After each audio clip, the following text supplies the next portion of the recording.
여파로 도내 대학교들이 졸업식을 비대면으로 개최하거나 아예 취소합니다. 동부구치소 집단 감염으로 불거진 교도소 과밀 수용 논란이 태백시의 교정시설 유치에 긍정적으로 작용하지 않을까 기대되고 있습니다.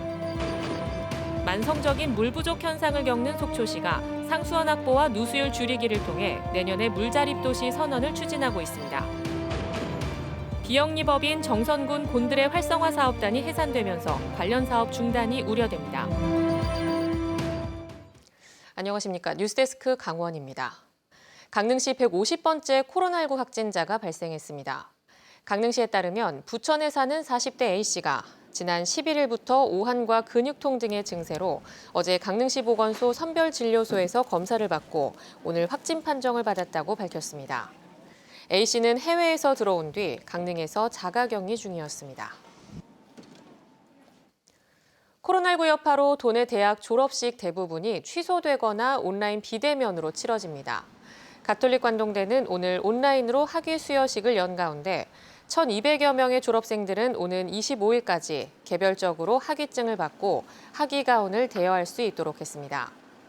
강릉원주대는 졸업식 없이 오는 22일 총장 서한문을 발송하고 희망자는 학위복을 빌릴 수 있도록 했으며 강원대도 오늘부터 26일까지 졸업 주간을 운영하고 별도 졸업식 없이 22일 영상만 제작해 공개합니다.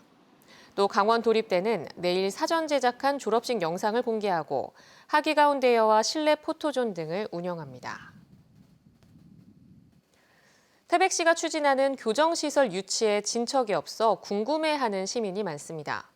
예비 타당성 조사를 면제할지 조만간 심사가 다시 있을 예정인데 태백시는 코로나19 상황이 도움이 될 거라고 조심스럽게 전망하고 있습니다. 유인호 기자가 보도합니다. 2019년 태백시와 업무 협약을 체결한 법무부는 지난해 예비 타당성 조사 면제를 3번 신청했습니다. 하지만 기획재정부의 벽에 번번이 막혔습니다. 사업을 신속하게 추진해야 할 필요성을 제대로 설득하지 못한 겁니다. 일단 그 기재부 쪽 의견은 구체성이 좀 부족하다. 정말 절실하게 필요한 건지에 대한 이러한 자료나 설명들이 좀 부족하다. 법무부는 이달이나 다음 달 중에 열리는 올해 첫 예비 타당성 조사 심사에 태백 교정시설 신축 사업을 다시 안건으로 제출할 계획입니다. 태백시는 교정시설에서 코로나19 확진자가 발생하면서 과밀 수용이 부각된 점에 특별히 기대를 걸고 있습니다. 지난해 말 기준 전국 교도소의 수용 인원은 5만 4천여 명으로 정원을 11% 초과했습니다. 장기적으로 독거실 위주의 시설 조성, 1인당 수용 면적 상향, 교정시설 신축 등도 추진하겠습니다. 이러한 대책을 바탕으로 향후 교정시설에서의 집단 감염 발생을 예방하고 피해를 최소화하기 위해 더욱 노력하겠습니다. 법무부는 교정시설 신축을 위해 특별법 제정을 추진하겠다는 의지까지 밝힌 상황입니다. 저희뿐만 아니고 강원도에서도 적극적으로 좀 나서고 있고요. 법무부에서도 그전보다는 훨씬 더 적극적으로 좀 움직이고 있어서 그전보다는 훨씬 가능성이 좀 높다고 생각이 됩니다. 태백시와 법무부가 신축을 추진하는 교정시설은 직원 500명에 수용자 1,500명 규모로 태백시는 2027년까지 신축을 목표로 하고 있습니다. MBC 뉴스 유일호입니다. 코로나19가 장기화되면서 감염에 취약한 어르신 보호를 위해 요양원 같은 시설의 출입이 제한되고 있습니다.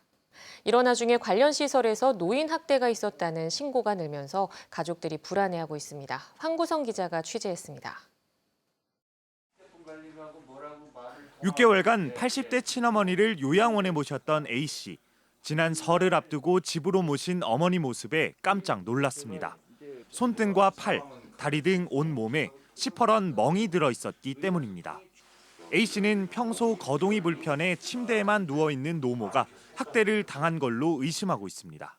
다 부모님들이 다 계실 텐데 입장을 한번 바꿔서 지금부터라도 마음에서 우러나는 내 부모로다가 정말 모셨으면 하는 게 간절한 마음이죠. A씨의 어머니도 요양원 직원들의 학대가 있었다고 증언합니다. 여자가 때리고 그러는데. 해당 요양원에서는 휠체어로 이동하는 과정에서 약한 멍이 들었을 뿐 학대는 없었다는 입장입니다. 선생님들이 모시고 나오니까 실체를 이렇게 옮기는 부분에서 실체 같은 데 부딪혀서 멍은 조금씩 생길 수는 있어요. A씨 신고를 접수한 경찰과 노인보호 전문기관이 해당 요양원을 상대로 경위 파악에 나섰습니다. 지난해부터 코로나 사태로 요양원이나 양로원 등 노인 복지시설에 대한 보호자 면회가 엄격히 제한되면서 이 같은 노인 요양 시설 학대 의심 사례가 급증하고 있습니다. 원주를 비롯한 강원 남부 6개 시군의 경우만 봐도 지난 한 해 시설 학대 신고는 740여 건으로 전년도보다 3배가량 늘었습니다. 거의 하루에 한두 건 이상씩 예방교육을 지금 실시를 하고 있는 상태입니다. 감염병 사태로 민간 차원의 노인 요양시설 접근이 제한되고 있는 만큼 관리 감독 권한이 있는 행정당국이 보다 적극적인 현황 파악과 보호 조치에 나서야 한다는 목소리가 높습니다. MBC 뉴스 황구선입니다. 속초시는 가뭄이 들면 제한 급수를 해야 되는 만성적인 물 부족 현상으로 어려움을 겪어왔습니다. 내년까지 용수 확보와 누수 방지 등을 마칠 계획으로 속초시는 물자립 도시를 기대하고 있습니다. 배연한 기자입니다. 만성적인 물 부족 현상을 겪었던 속초시. 지난 2018년에는 28일 동안 제한급수를 실시하는 등 2000년대 들어서 모두 4번에 걸쳐 101일 동안이나 제한급수를 해야 했습니다. 하루 평균 3만 5천 톤의 수돗물을 생산하는데 하루 최대 소비량은 이보다 많은 5만 톤에 이르고 있습니다. 물 부족 문제를 해결하기 위해 속초시는 먼저 상수도 생산량을 늘리는 데 힘을 쏟았습니다. 2018년부터 쌍천 인근의 안방관정을 개발했고 학사평과 설악동 일원 대체 수원 개발을 마쳐 하루 6천 톤의 상수도를 확보했습니다. 현재는 쌍천 중하류에 집수정과 지하댐 등을 설치하고 있는데 사업이 마무리되면 하루 10,000톤에 가까운 용수 확보가 가능해집니다. 대위험지역 정비 사업은 저희가 2018년 행정안전부에 공모사업을 해서 선정된 사업이고요. 다목적 방제시설 설치하고 안방관정을 개발하는 사업이 되겠습니다. 또 노후 수도관 교체와 블록화 등 지방상수도 현대화 사업을 진행해 하루 5천 톤의 누수를 줄일 계획입니다. 사업이 계획대로 마무리되면 속초시는 내년부터는 물 자립 도시가 될 것으로 기대하고 있습니다. 용수 확보와 누수 방류로 늘어나는 상수도량은 하루 2만 2천 톤 가량으로 갈수기에 부족한 13,000여 톤을 크게 넘어섭니다. 우리가 그동안 갈수기 때마다 양양이나 고성 등 인근 지역으로부터 물을 얻어오든지 비가 오면 하늘을 보던 그러한 어려웠던 시절에 그런 일들은 이제 해결이 되는 물 자립을 할 수 있는 그러한 도시가 완성된다고 생각을 합니다. 한편 물 자립 도시 조성에 필요한 전체 예산 586억 원 가운데 절반이 넘는 290억 원은 국비로 확보해 예산 부담도 상당 부분 줄여 사업을 진행하고 있습니다. MBC 뉴스 배연환입니다. 정선 곤드레는 지리적 표시제에 등록될 만큼 전국적으로 유명합니다. 이 때문에 정선군은 관련 사업을 육성하기 위해 국비를 지원받아 법인까지 만들었는데 이 법인이 해산되면서 사업 중단을 우려하는 목소리가 커지고 있습니다. 조규한 기자입니다. 최근 수년간 정선 곤드레 활성화 사업의 거점 역할을 하던 곤드레 명품관입니다. 비영리 법인인 곤드레 활성화 사업단이 지난 2015년 설립돼 관련 사업을 육성하기 위해 시설을 지었습니다. 이 사업엔 국비와 지방비 등 모두 30억 원이 투입됐는데 산림조합도 6억 원을 보탰습니다. 재작년 말 사업이 모두 끝날 때까지 20여 가지의 가공품 개발과 교육, 홍보 등 다양한 사업이 추진됐습니다. 관련 사업은 이미 1년여 전에 끝났는데 이 명품관은 크게 활용되지는 못하고 있습니다. 사업 기간이 끝나더라도 시설 운영권을 가진 산림조합은 향후 10년간 관련 사업을 지속해야 하는데 그렇지 못한 겁니다.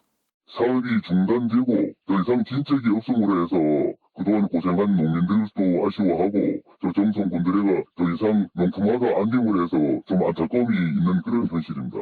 코로나19가 확산돼 시설 사용이 어려워진 탓도 있지만 적합한 활용 방안이 아직 없습니다.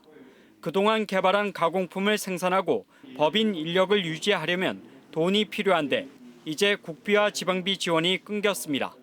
산림조합 중앙에 경영 컨설팅을 의뢰하는 등 지속적인 노력을 하고 있으나 코로나19로 많은 어려움이 있습니다. 지금 다각적인 방법을 모색하고 있습니다.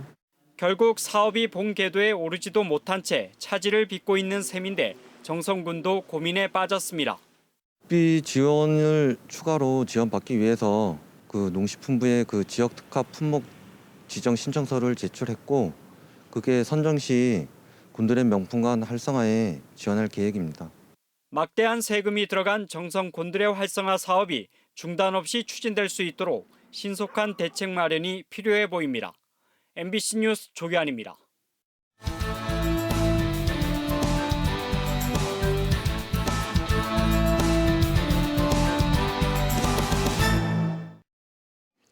오늘 오후 2시 55분쯤 강릉시 성산면 금산리의 한 주택에서 불이 났습니다. 불은 빈집을 태우고 인근 산으로 옮겨붙어 산림 0.4헥타르가 소실된 가운데 산림당국은 진화 헬기와 장비, 인력 등을 동원해 1시간 30분여 만에 진화했습니다. 경찰과 소방당국은 정확한 화재 원인을 조사하고 있습니다.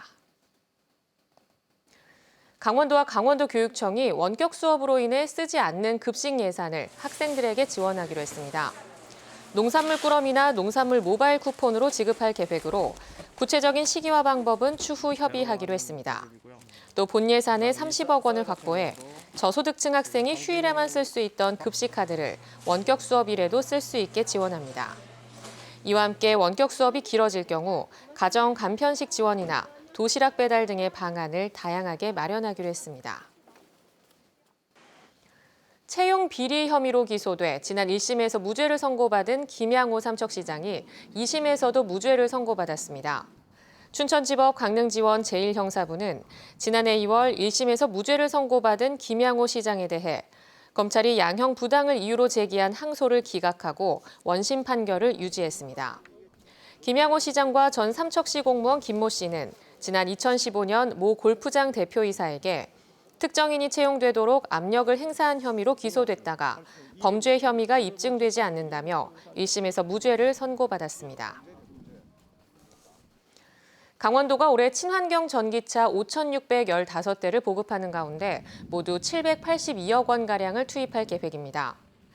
강원도가 전기차 보급을 시작한 이래 연간 보급 물량 중 가장 규모가 크며 지난해 2,140대에 비해 2배 넘게 늘었습니다. 지역별로는 춘천 1,339대, 원주 1,076대, 강릉 938대, 속초 289대, 동해 249대 등입니다. 보조금은 차종별로 차이가 있고 승용차를 기준으로 최대 1,320만 원까지, 이륜차는 346만 원까지 지원받을 수 있습니다. 강원도가 2025년까지 태백시 일대에 플라즈마 그린 수소 클러스터를 조성할 예정입니다. 강원도는 20억 원을 들여 전국 최초로 플라스틱을 활용해 수소를 생산하는 연구 개발을 올해 안에 완료할 계획입니다. 또 석탄을 원료로 플라즈마를 이용한 가스화 기술 개발도 추진합니다. 강원도는 가시적인 성과가 나타나면 내년부터 320억 원을 투자해 태백 동점산업단지에 수소벤처센터와 공용장비 지원센터 등의 클러스터를 조성할 계획입니다. 4년 넘게 개발이 제한돼 있었던 강릉 경포 도립공원 일대의 개발 행위가 다시 가능해졌습니다.